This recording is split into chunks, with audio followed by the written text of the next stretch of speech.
Namaste.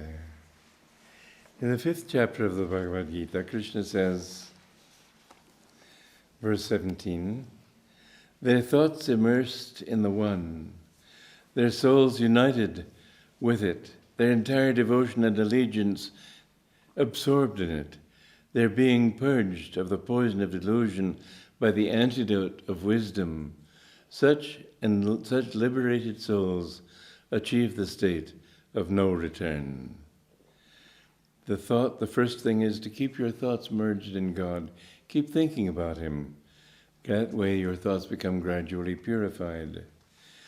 When you reunite your soul with God and your entire devotion and allegiance is absorbed in that, then your being becomes purged of the poison of delusion. What is the antidote for delusion? Bliss. You can't cure people of delusion by scolding them. You can't cure them of delusion by rejecting them or refusing help for them. But you ought always to try to help. And this you can do by constantly sharing your bliss with others. Such liberated beings achieve the state of no return. Return to Maya, return into reincarnation. It isn't enough to get rid of earthly incarnation, because then you continue to incarnate between the astral and the causal world.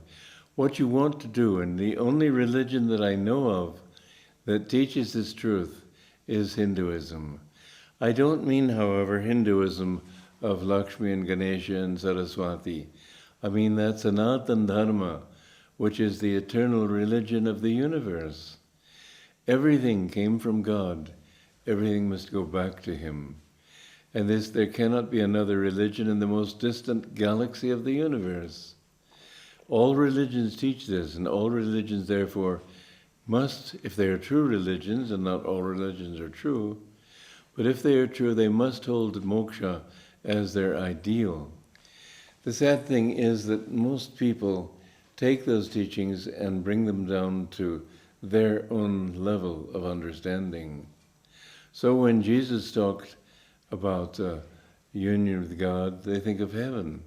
And nobody really in Christianity teaches the higher teaching of union with the infinite. And yet that is what Jesus Christ taught.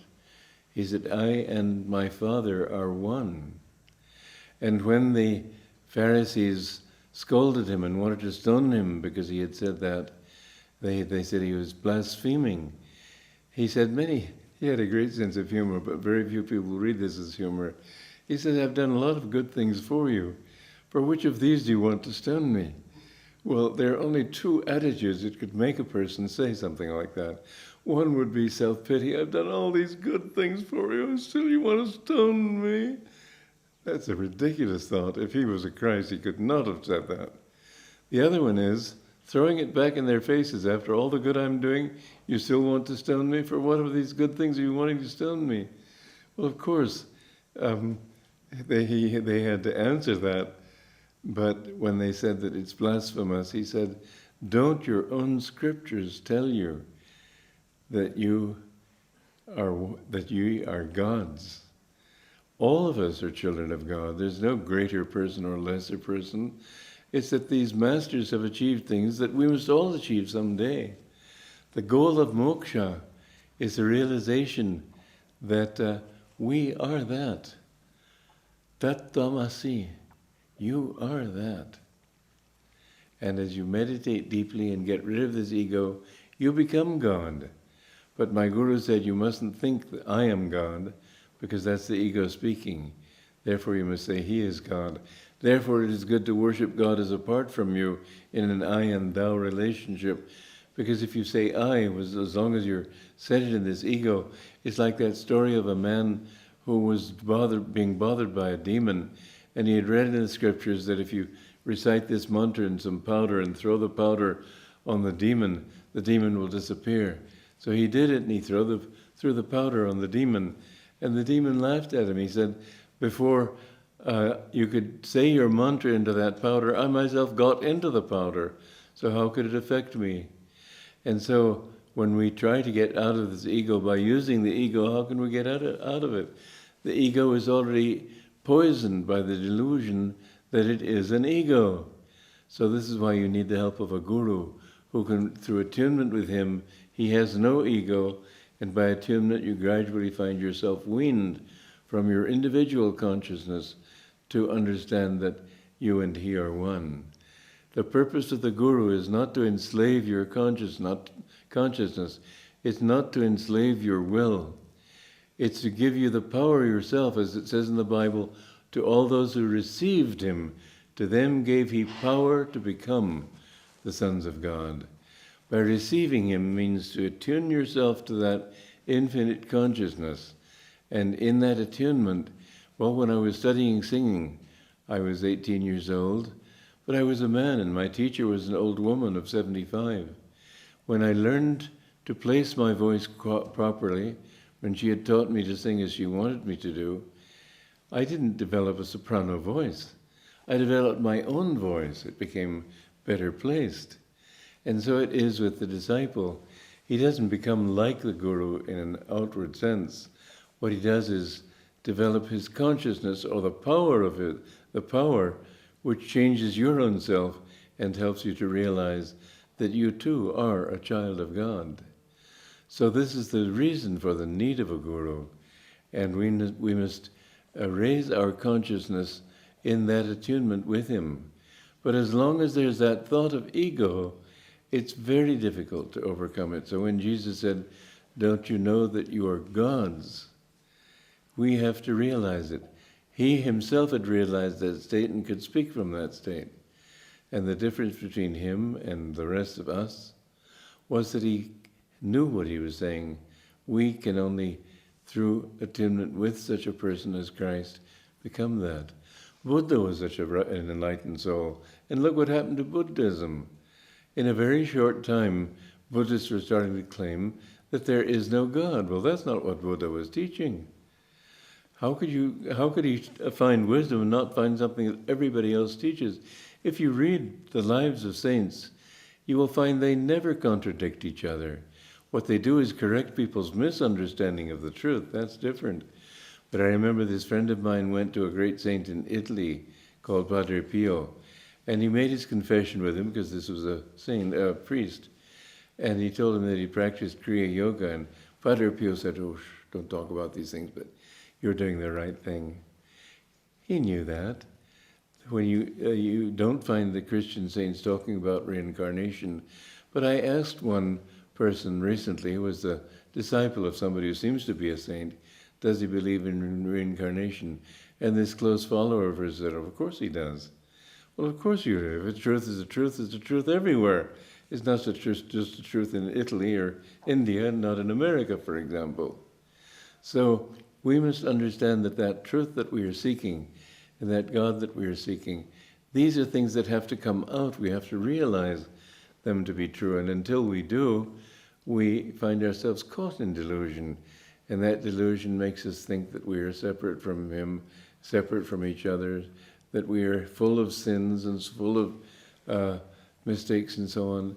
Here in the Gita it is said that God doesn't mind your sins. He knows that you're going to be mistaken. When a child starts out in school, he doesn't know how to write. So is the teacher going to start breaking pencils and throwing things on the floor because the child doesn't spell a word right? It would be ridiculous. The teacher knows that it's going to take time for the child finally to understand.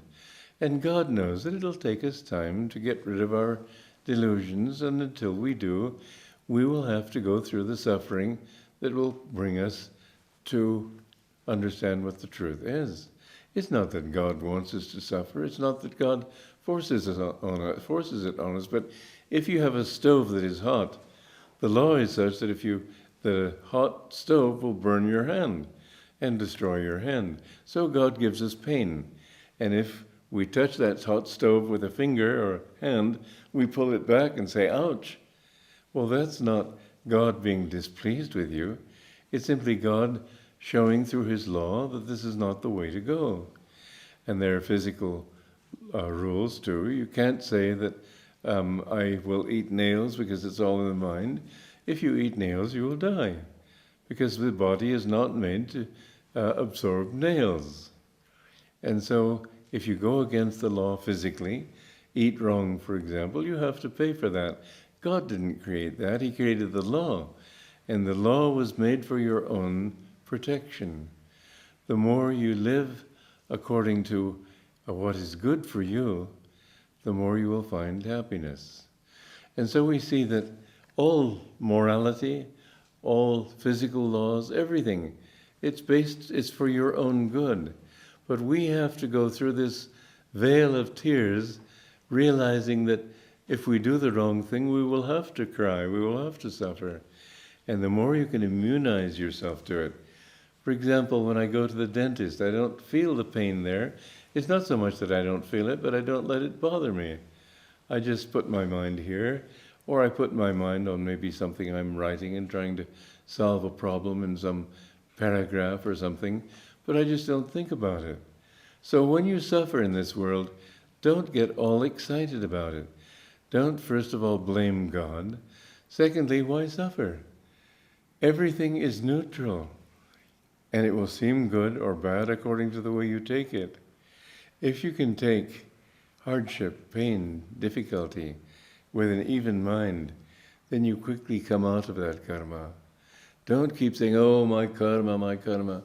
Sure, you've got karma, good, bad, and different. But once you get out of it, you're free. So don't worry about the attachment to it. If you live in it, if you react to it, everything comes back to your reaction. If you are suffering great trouble in your body, for example, 2 or 3 years ago, I had to go into the hospital to get a cancer removed from my intestines. Well, I just refused to be afraid. And I greeted my friends outside before I went into the operating room, and I was very cheerful. I just said, well, it'll happen. It'll be a short thing. If I live through it, fine. If I don't, fine. It doesn't matter. And so it didn't bother me at all. But many people will just feel completely devastated by these things. I have seen by not taking things seriously that I can get well very quickly. It all depends on your reaction. If your reaction is calm, then you can rise above anything. So have that calm reaction no matter what happens in this world. If you lose all your money, let it be. Don't be upset. Don't feel that you've just lost everything. You've not lost God. And if you will, here's an interesting thing, because in our age, we always think in terms of experimenting.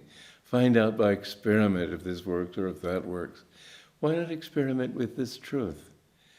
Give it to God and let Him decide for Himself. Don't get all upset and excited. Just say, well, God, have you got something better for me? You will find that He's there on your side if you do. Again and again in my life, and I've lived a fairly long life, you can call 84 decently long, I can say that every single hardship that I have gone through, and I have gone through hardships. I know that one German astrologer looking at my horoscope has said, I don't know how we can stand it. To me, it's been perfectly simple. Just don't react to things. Difficulties, let them be, but don't get excited about them. And what I have found is that if I keep my mind calm, then the worst tests that have come to me, finally, they always turned out to be for my best. But if I refused to look to see what that best meant, if I constantly insisted that it was wrong, I shouldn't have had to go through this, why did I go through this, how is God so mean to me, and so on, well, it'll take you much longer to come out of it. And the joke of it is that in the end you will come out of it. At least in death you'll come out of it. So don't drag your bad karma around like a heavy, heavy boulder. Understand that everything that happens to you is for your best. There is a law there, and that law is pushing you toward finding God. And it's saying if you make a mistake, if you're unkind, if you're selfish, if you're ruthless, if you kill or thieve or steal or whatever it might be, then you will suffer, just as if you put your hand on a stove. And in that suffering, you have to withdraw. And bit by bit, we understand that's not the direction to go. This is the direction to go. You'll understand that the more you go in an upward direction, the happier you will be. But it does take time. And that's the sad thing for us. God doesn't mind these things. because he sees that it's all just a story. It'll come out right in the end. It can't do otherwise because you come from him and your destiny is to go back to him. But in the religion of India, what we have here is an ancient tradition that has involved the teachings of many, many saints and rishis. And so what one person has taught is endorsed by another. What one teaching helps, another teaching helps another group. It helps all on all fronts for everybody to understand this high truth. Even then, people only understand according to their own ability. All these truths are in the Shastras, and you don't read them, so how are they going to help you? Try this experiment. Try living more for God. Try giving your heart to him. Try thinking that everything you do, you are doing for him. Share your thoughts with him. Don't get angry with him. He's on your side. He wants to help you. His very law, which seems to be the cause of so much suffering, in the end will bring you nothing but bliss.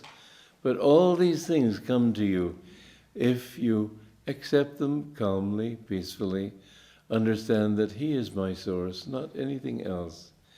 You will find that if you can keep that consciousness of even-minded, be even-minded and cheerful under all circumstances, no matter how people treat you, no matter if you lose your job, no matter if everybody's against you, it doesn't matter. It's all just a dream.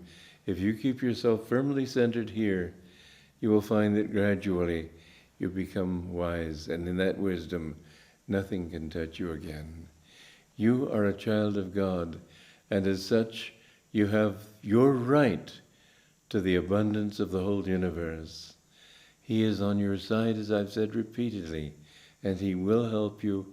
The more you lift your hands to him, the more he will drop two hands to lift you up. Joy to you.